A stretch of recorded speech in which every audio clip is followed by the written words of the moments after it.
DCA 3 Mixed Review number 5. Luke and Matt bought some bags of candy to share. Luke ate 3/4 of the bag of candy, and Matt ate 3/8 of the bag of candy. How much of the bags of candy did Luke and Matt eat?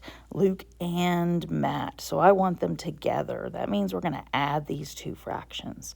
So we've got 3/4 and 3/8.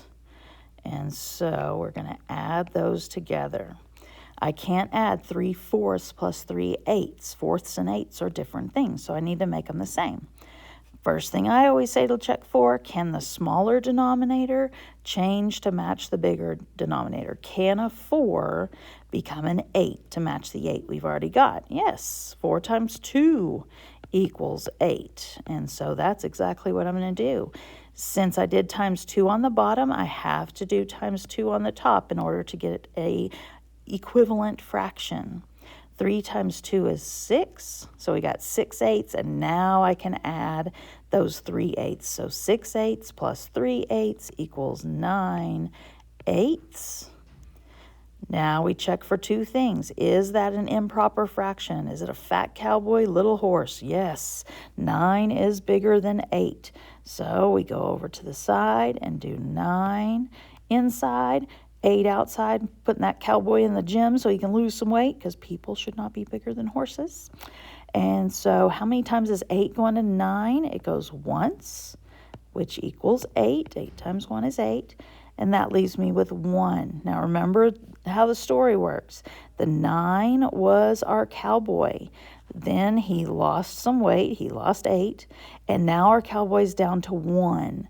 So now can we safely put our cowboy back on the horse without hurting our horse? Yes, I can definitely put a 1 on top of an 8. So we're going to take that 1 from the bottom and put it up on top of our fraction, 1 over the horse, which was 8. That means that 1 that we got in the quotient is our whole number. So 9/8 is equal to 1 and 1/8. Now the second thing I check for, can the fraction simplify? Can 1/8 simplify? You can't get any simpler than 1, and so that is as good as it gets. 1 and 1/8 is the correct answer. Now for my switch people out there, we can do this problem a little bit different. So we've got our 3/4 still and our 3/8, and we are still adding. But this time, instead of doing the 4 into an 8, I'm going to do the switch. So I'm going to take the denominator, the 4, from the top fraction, and I'm going to bring it down here to the other fraction and multiply top and bottom by that 4. So times 4 times 4. And I'm going to take the denominator from the bottom fraction, the 8, and I'm going to take it up here to the other fraction and do it top and bottom. So times 8 times 8. And now I just have to do exactly what I wrote. So 3 times 8 is 24. 4 times 8 is 32. 3 times 4 is 12. And 8 times 4 is 32. And just like that, I've got a common denominator, and I can add them. So 24 32ths plus 12 32ths, or 32nds. Not sure which is the right way to say it. The 32 is going to stay. And we do 24 plus 12, which gets us 36. So 36 32ths, 32nds. Is a improper fraction, so we need to take our cowboy, 36, into the gym. The horse is outside, and we divide.